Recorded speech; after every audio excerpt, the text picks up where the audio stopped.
per entrare in un tipico posticino veneziano e qui ho appuntamento con uno scrittore che si occupa di leggende su questa città, su Venezia.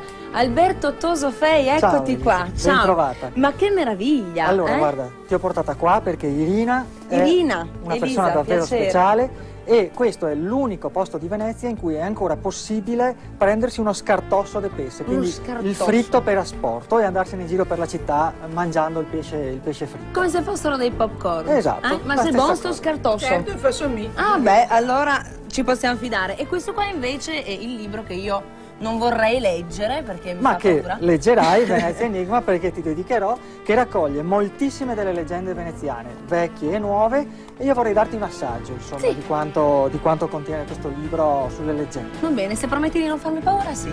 Va bene, Va bene. sarà fatto. Andiamo.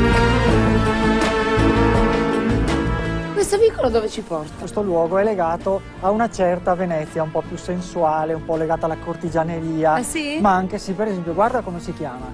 Vedi, Carampane. Carampane. Carampana, che oggi è sinonimo di vecchia signora, diciamo. Anziana signora. Anticamente era, qua a Venezia, sinonimo di prostituta. Addirittura? Succede che in questa zona molte ragazze esercitassero a fianco di Carampani, cioè della casa, della dimora della famiglia Rampani. Carampani, Per Carampane. trasferimento le ragazze sono diventate Carampani. Hai capito che storia? Per 700 anni. 700 anni. Vieni però, ti faccio vedere un'altra piccola curiosità legata appunto a questo tipo di Sempre cose. sul Sì, sensuale, sì, andiamo? sì. Andiamo.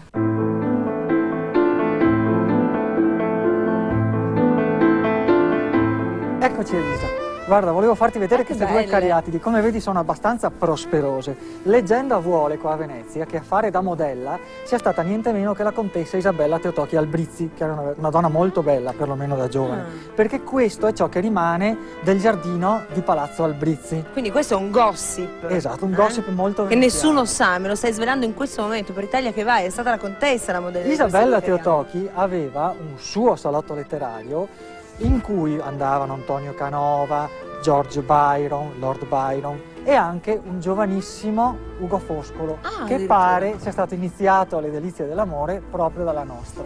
Queste sono, scusami, sono leggende da censurare, non fanno paura. Non fanno paura, allora vieni che ti porto in un altro posto e ti racconto qualcos'altro. Va bene.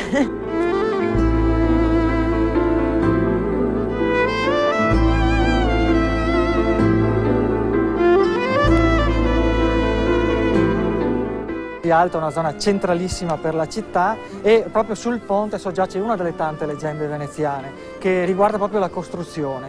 Come viene spesso anche in altre località, Certo. si dice che il diavolo prenderà l'anima del primo che lo passa oltrepasserà, esattamente. Nel caso di Venezia il primo a passare fu il figlio del costruttore, che stava ancora nel grembo della madre. Addirittura. La moglie del costruttore era incinta e il diavolo se ne prese l'anima, che continuò purtroppo a vagare per alcuni secoli finché una notte molto fredda di nebbia, un gondoliere varcando il ponte sentì un piccolissimo starnuto e rispose, come era consuetudine, salute. E tale piccolo gesto di cortesia fu sufficiente a salvare il bambino, la cui anima se ne volò in cielo. Una leggenda a lieto fine, bene. Sì. Grazie Alberto. Troppo. Allora auguri e buon Grazie. anno.